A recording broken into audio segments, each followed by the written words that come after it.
একটি হাউস অথবা একটি বিল্ডিংয়ে যখন আমরা বৈদ্যুতিক ওয়ারিংয়ের কাজ করব তখন যেগুলো বিষয়ে লক্ষ্য রেখে কাজ করতে হয়। নাম্বার 1, গ্রুপ কাটার সময় অবশ্যই মনে রাখতে হবে পাইপ এমনভাবে স্থাপন করতে হবে বাঁকা তেরা করা যাবে না এবং তার যাতে কম লাগে সেভাবে আমাকে পাইপ স্থাপন করতে হবে। কলাম এবং বিম কাটা যাবে না।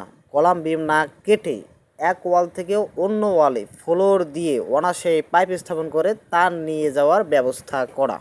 সুইচ বোর্ড এবং লোড যে পয়েন্টগুলো আছে সেই পয়েন্টগুলো একই উচ্চতায় রাখতে হবে বা সমান বা সমতলভাবে রাখতে হবে যাতে সৌন্দর্য নষ্ট না হয়। নম্বর 3, বাসার মালিকের যদি একটু অর্থের কোনো কমতি না হয় সেক্ষেত্রে পয়েন্টে 1.5 এবং লোডে 2.5 দিতে হবে। লোড অনুসারে আপনারা একটু স্যাক্রিফাইস করবেন, যেখানে লোড নাই সেখানে বেশি দেওয়ার প্রয়োজন নাই। আমরা সেক্ষেত্রে এখানে রাখছি 1.5 এবং 2.5।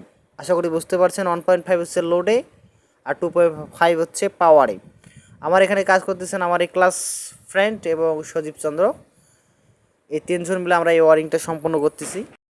নাম্বার 4, সুইচ বোর্ডগুলো ভালো কোয়ালিটির লাগাবো সাথে রুমের সৌন্দর্য বৃদ্ধি পায় বা সৌন্দর্যের ক্ষেত্রে এটা ভালো কোয়ালিটির হোল্ডার সিলিং রোজ লাগানোর চেষ্টা করব।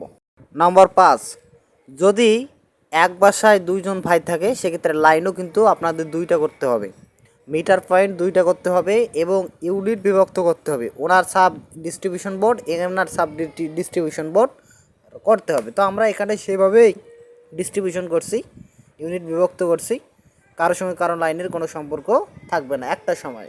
নম্বর 6, সার্কিট ব্রেকারের এম্পিয়ার নির্ধারণ করতে হবে বা লাগাইতে হবে আমরা যে মেইন তার দিয়েছি সেই তারের